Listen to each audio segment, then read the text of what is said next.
Hello, everybody. This is Erin. Today we're going to be talking about Elsie Gaskin.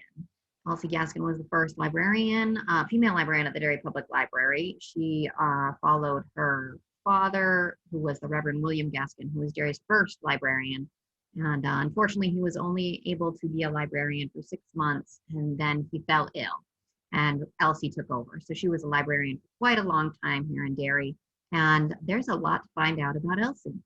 So we were digging around in the newspapers and the genealogy records, and Elsie left a veritable landslide of records to follow. So this doesn't cover absolutely everything, but it gives us a good grasp of who Elsie was. Let's begin with family and her youth. So she was born here. You can see Elsie's birth certificate. And if you look closely, you can see that date of birth was July 15th, 1882, when she was born in Portsmouth. And it was the second child in her family. Her father is William Gaskin. He's the one who became a reverend. And mother was Alice Gaskin. Her last name, her maiden name was Washburn, and she was from Ohio. And you can see also the family over here. And we have the whole gang, the Gaskin family. Here's Elsie up here in the corner. And here's her dad, the Reverend William Gaskin. Here's Alice Washburn. This is Eliza Gaskin. That's grandma. Right here is, I believe this one is Ivan. These are her brothers. So here's Ivan Gaskin, Clara Randall, and then William Jr. Ivan, what's interesting, he worked at the Gillette Razor Company in Boston, I believe. And at one point, he was even sent over to Russia to look to see if they could build a factory there, to check out a site. And there was a big letter in the Derry News about his trip and his travel. And this is his wife, Clara. And then on the end, this is also Reverend William Gaskin. He also became a Universalist minister. So between the children, you can already see that the Gaskin family was comfortable moving around a lot because each of the children were born in a different state. One was born in Maine. Ivan, the one who worked for Gillette, was born in Maine. Elsie was born in Portsmouth, New Hampshire, and William was born in Massachusetts. And we'll see later on that Elsie was quite comfortable moving around as well. So the fun part about talking about Elsie is we also get to talk a little bit about the library. The Adams Memorial Building was the site of the first library here in Derry, and I'm sure that looks familiar to Derry residents. It still stands today. And it was in 1905, the Honorable Rosencrantz Pillsbury donated $1,000 to the town. The town added $500 just to furnish the building, and they made a small section of this building the library. So it wasn't the whole building, but there was a small section designated as the library. And the Reverend William Gaskin was appointed librarian, first librarian, and he resigned after 6 months due to ill health, but that's when Elsie took over. So she was appointed by librarian in 1905, and she remained librarian, usually with just one assistant for 34 years. So quite a long time. Now, they were in the Adams building for a while, but there was a fire at one point, and then they were back in there for a very short period of time. And then in 1927, they got the McGregor Building, which is where the library stands today. So 1926, Henry F. McGregor bequeathed funds in his will. He passed away, and he instructed his wife, Elizabeth Stevens McGregor, to purchase land for a library. So the site of the former Boyd homestead was purchased and the library was raised, and the building was designed by George D. Adams, and it's the same, the front of the building is the same front that we still have here at 64 East Broadway. If we look at some of these little items, we have Henry McGregor here. He's the one who bequeathed the money, and you'll see that the building is the gift of Henry F. McGregor. You'll see that right at the very front if you ever just happen to be staring at the front of the building. That's the guy who gave the first money for this library. Here's a stained glass. This one is actually still in the library, but this was in the old, or the original McGregor Building. It was at the back of the building, and it was really special. So when they went to do the expansion in the 80s, they removed it very carefully so that they could then, make any sort of little restorations and put it back up. And it's here in the New Hampshire room now. And it's the McGregor coat of arms. It's our memorial, and it has a motto which says "Endo spare not," which I'm sure I've mispronounced the Gaelic, but that just basically means even when exhausted, spare nothing. So if you look at this picture, this is the back of the old building, and you can see the McGregor glass right here, even though it's very hard to tell it's that same stained glass window. There it is. And this is just some pictures of the old building. So a nice place to sit. Here's a magazine rack. I can see it has McCall's on it, Etude. I think the Jewish Times is there as well. So if you look really closely, ever get a chance to look at the historical photos at the state library level, you can zoom in on these pictures and take a really close look at what's there. And here's the McGregor Building. This will look familiar to people. Of course, now our building expands way into the back there. And that happened in the 80s. But before it was a very small building, and Elsie would sit in there and do her work. She was still a librarian all the way through this. So she knew both buildings quite well. Here's the children's room. Tiny little table. This sign says, "Only clean hands may touch these books." And then there's lullabies up on the walls as well. And what's interesting is to think that Elsie, this was her space that she created, right? When she had to move all the books, we presume, because she was main librarian, that she had a hand in putting everything where it was meant to be, hanging the pictures where they were meant to be. It was a very small production at the time, so you know that Elsie very much had a say in putting this room and this space together. And then one fun thing to always look at is people's house history. If you can find where they are located in city directories or on the census, you can locate where they were in town. And in Derry, we have some really good resources for that. So 1921, both Elsie's mother and father had passed away. And prior to her death, Alice had handed over the deed to the property on Marlborough Street to Elsie. So you can see right here, this is a deed to the house. I just had pulled it from New Hampshire Deeds. And if you ever look at the top of the deed and you see for in consideration the sum of $1, it usually indicates that it is a gift deed. So money was handed over, but it was in such a small sum that mom was basically just, here's your land. And you can see if you read this area, it's usually will give you the meets and bounds section, and that just tells you exactly where the land is and what it looks like. So it's a description of the land.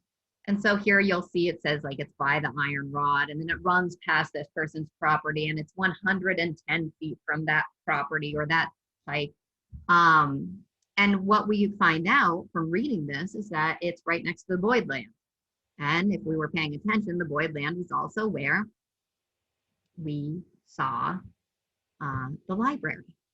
So Elsie's commute, once the library moved to 64 East Broadway here on the Boyd homestead land, all of a sudden she just had to walk right out her door over to the library across the street. So on the left-hand side, you're seeing something from the Houses of West Derry. And this is the Harriet Chase Newell books. These are a great house history resource if you're in Derry. Harriet looked at all the historic houses around town and wrote about them. So she's saying right here, in 1914, the land was bought and a house built for Reverend William Gaskin. It was not until 1946 that it was sold by Elsie Gaskin to, sorry, my window's in front of that, Jeremy Morrison. So this, obviously, Harriet was writing after Elsie, but Elsie was right there, right next door to the library, very much a part of this community.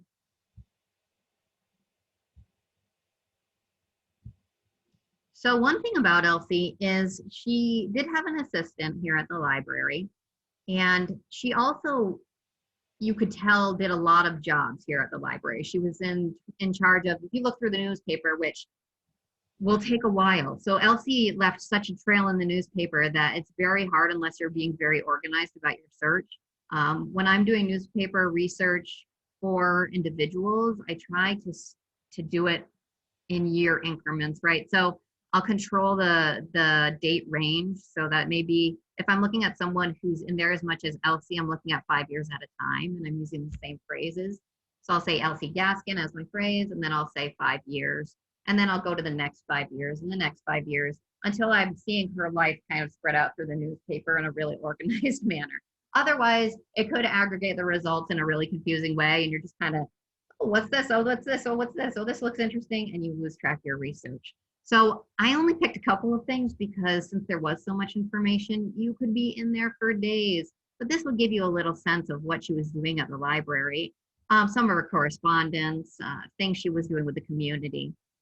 So not only were these in there, these little articles, which we will peek into in just a second, but from week to week, it would also say how many books the library had acquired, what those titles were. So she was corresponding to the newspaper as well, so they would know exactly what was here. And we can't do that today, obviously, because we have so much and the newspaper is trying to slim down instead of beef up. That would be a lot, but you can always check our website. So let's see, in 1928, there's an article here that mentions Elsie. It said a regular meeting of the Derry Parent Teacher Association was held in the Oak Street Schoolhouse Tuesday evening. It was largely attended and proved one of the most interesting that had been held. Down toward the bottom, it says, Miss Elsie Gaskin, the local librarian, gave an interesting address upon books and their influence upon life and character. This was one of the best features the association has been featured with for a long time. Music and refreshments were also heartily enjoyed. So that's great. I mean, it seems like Elsie was out there and she was pretty good with presentations. You'll see she had done a number of them. Here's another article. This one is from what year? 1934. The Community Club of Number 6 School held its regular meeting at the schoolhouse Wednesday evening, February 7th. Despite the weather conditions, a large number turned out. Miss Elsie Gaskin, public librarian, spoke on her trip to Pikes Peak. So we talked about how Elsie maybe had inclinations to travel, and I think you're seeing a little bit of that there, and also to share her travel. And then here's just a little bit about a display, which sometimes we'll still have in the Derry News. They'll come by and say, oh, like what's on display or what are you doing for programs? This one's talking about memories of early Derry Depot. They're recalled by 9 pictures on display at the Derry Public Library, showing the group of old wooden buildings that comprise what was the Colburn, Fuller and Company shoe manufacturing concern, later operated by Colonel W.S. Pillsbury and Son. So, you know, Elsie had her hand in each of these things. She was either presenting in the community, going out to schools or clubs, and also preparing for people to come into the library. We still do this kind of thing today, which is interesting. So obviously, you know, Elsie started something there. She wasn't just a community member, though, here in Derry. She was known around the state. She was out beyond Derry and further. So I saw a lot of little mentions of her doing things that were associated with her career and community. And you'll notice that Elsie, we're going into the 20s, the 30s here. Elsie I'm not talking about her marriage. She wasn't married till much later in life. She was very career and community focused. And you can see that through all her time, just by going through what she was doing in the newspaper. So let's check 1907, it's fairly early. At the annual meeting of the New Hampshire Library Association held in Shakespeare Room at the Concord Public Library last week, an interesting paper on opportunities of a small library was read by Miss Elsie Gaskin. So that was 1907. She'd been a librarian for 2 years. So she's already thinking about this really critically and saying, okay, what can small libraries do? What's the opportunities here? And how can I share it with others? In 1909, this is just a note about how she was reappointed as the librarian, and this would continue year to year until she retired. In 1918, it says, whoops, I jumped right past it. The 2-day session of the New Hampshire Library Association held last week in Claremont. Miss Elsie Gaskin, librarian of the Derry Public Library, was elected president of the state organization. So here we have the NHLA, and 1918, Elsie was president of it. And that's fascinating. 1925, Miss Elsie Gaskin went to Dorchester, Mass. She often went to Dorchester, Mass. To visit friends and family. And so her brother was there, and she will attend a 3-week course for librarians at Simmons College.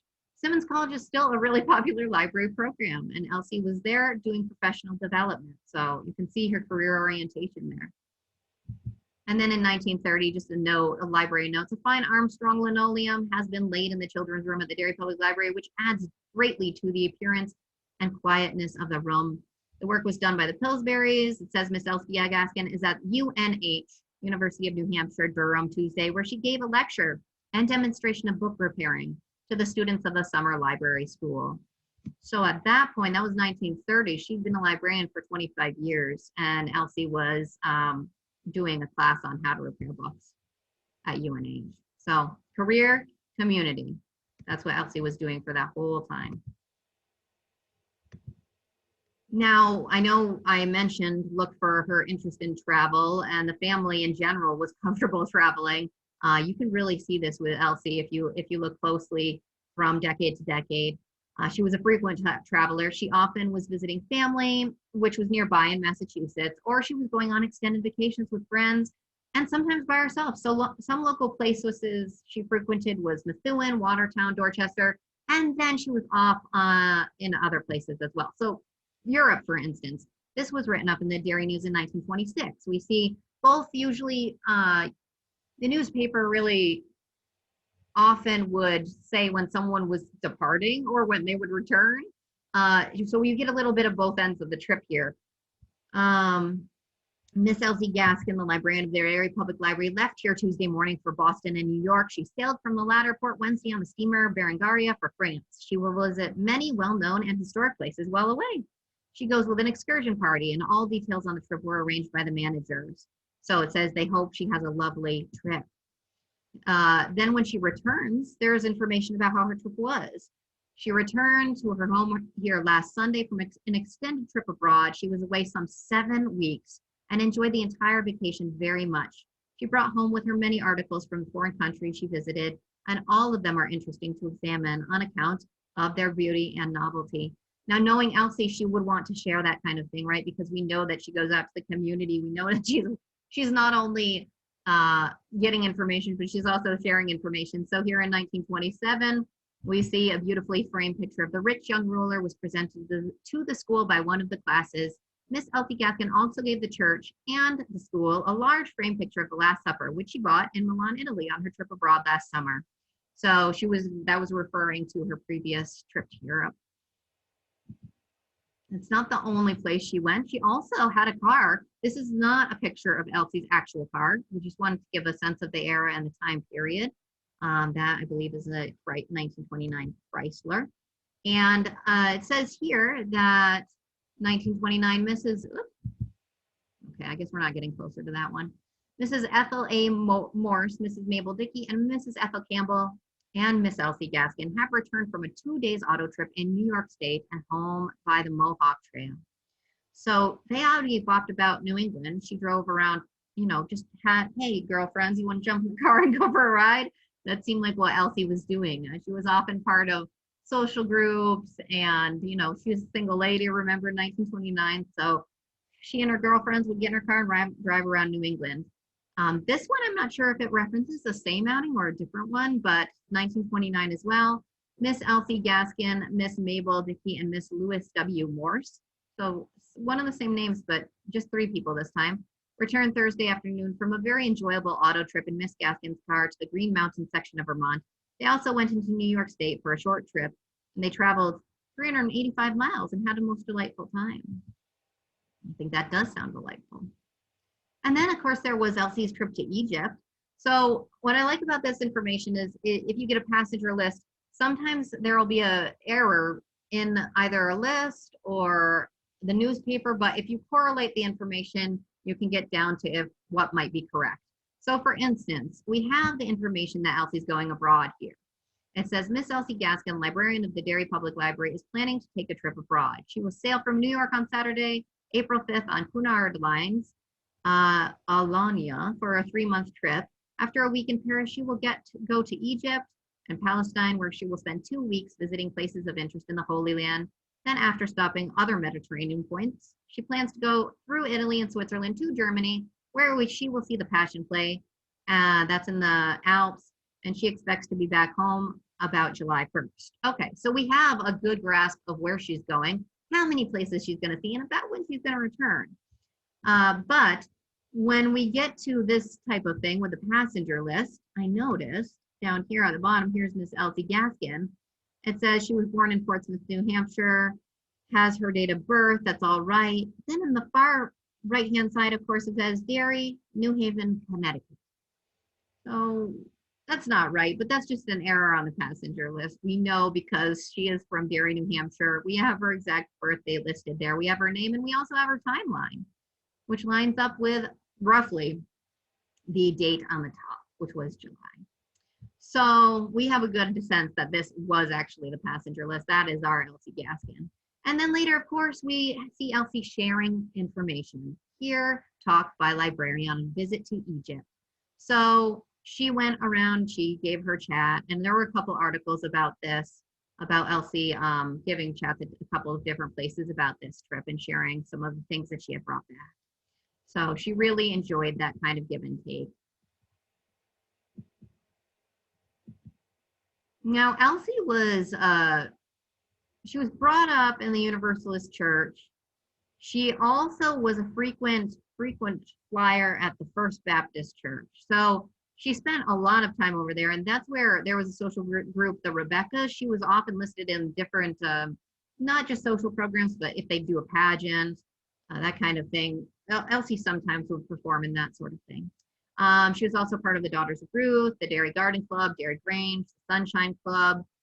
She often even was listed as hosting card parties and clubs at her own house on Marlborough Street. This was often before she was married. And it just would say a nice afternoon of cards had been spent at Elsie's house with these same social groups. There were more, but you know, Elsie was a social butterfly, so you can go ahead on Find a Grave. It has a very thorough list if you're interested in her whole list of groups. Now, one thing I love to find are these kind of hidden gems, and I had no idea this was here in the New Hampshire Room until I saw it. What I saw in the Derry News was that Elsie had written a story, and there was like a reading in a book. And I had not realized that Elsie wrote anything for any sort of book. And then I saw the title of the book, and I realized, oh, we do have a copy of that in the New Hampshire Room. So it's not great pictures because I was being very careful with the binding, and they didn't want to harm the binding. But this book, More New Hampshire Folk Tales, is a compilation of women's stories. And just looking back on earlier generations or a story they remember, and they'd write a short excerpt for it. And it's a wonderful compilation. So if you're ever doing a research on New Hampshire women and you think there might be something in there it's worth taking a look, it just depends if they were part of the women's club or some other social group. They might have been roped into writing for this too, and you'll find a fun little strange anecdote that's very personal to them. So here in Elsie's own words, she wrote down a story called Those Wicked Frills, and that's about her grandmother. So it says, about 100 years ago in the town of Merrimack lived a young girl in her teens, my grandmother, who, like most girls, loved pretty clothes. Her hair was naturally curly. Besides being attractive, she was a good needlewoman and tastefully embroidered articles of apparel for herself. She was especially pleased with an embroidered collar and cuff set. After she joined the church, some of the older members thought she was much too worldly in her love for pretty clothes and remonstrated with her, but they could not persuade her to relinquish her white frills or to smooth her hair to obliterate as much as possible the curls. Finally, the matter was brought to the attention of the minister. He called, and after deliberating the matter, decided that as her hair was naturally curly, she might be allowed to wear it in curls, but the embroidered frill should be removed. This she consented to do, and the collar and the cuffs were discarded, but not forever. For among her things are found embroidered frills, undersleeves, caps, and other dainty things. I think this is really interesting because we know Elsie at this point traveled, was a career and community-oriented woman, in some ways bucked the norm of the time, being single late into her life. And here she is writing this story about her grandmother, who maybe she got some of this from. All right, so eventually though, Elsie did settle down. On the 29th of September, 1942, Elsie got married. She was 60 years of age. Her husband was Ephraim Griffin, who he was a longtime Derry resident. He owned a hardware store, and then he was in real estate. And they were married in Litchfield, Connecticut.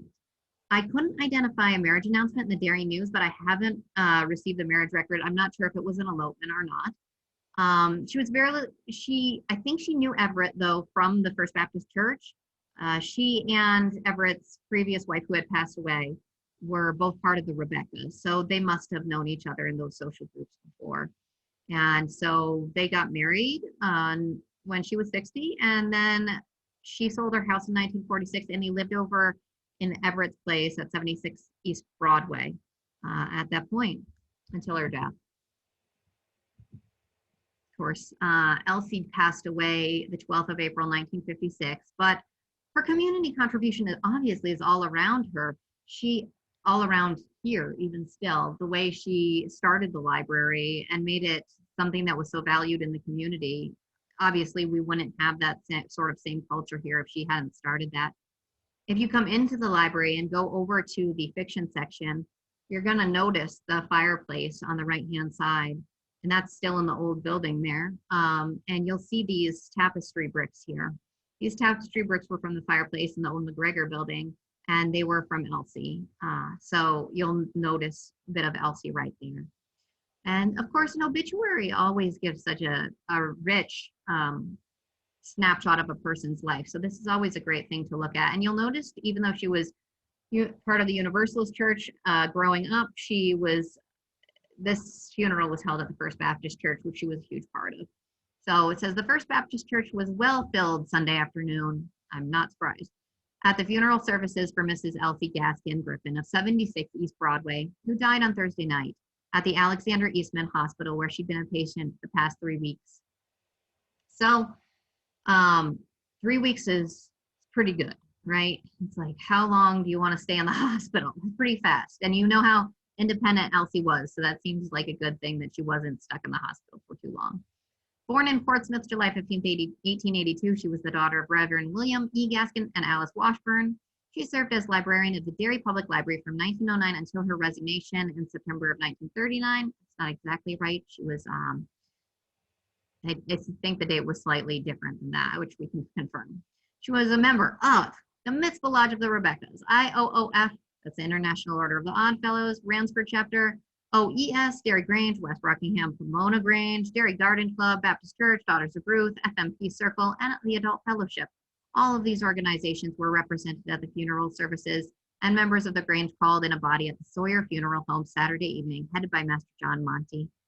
So then they talk about the survivors, of course, and she's buried in Forest Hill Cemetery. So that is Elsie's life. She was a very interesting person. Here's a picture of her in 1911 at the Derry Public Library. And I know in this picture, she looks very librarianish, very prim and proper. This is what you think of when you think of a typical librarian. But what does that mean, the typical librarian? Does that mean Elsie, who's out there, you know, having card parties and driving her girlfriends around the New England area and going off on her travels? I think that's an interesting and maybe accurate portrayal of librarians as I know them. So if you have any questions about Elsie, we can always dig in a little bit further. I'm happy to answer them. You can shoot me an email at erinr@derrypl.org and poke around a little bit more in the Derry News archives and all of our collections and find out what you can too. I'd love to hear about it. Have a good one.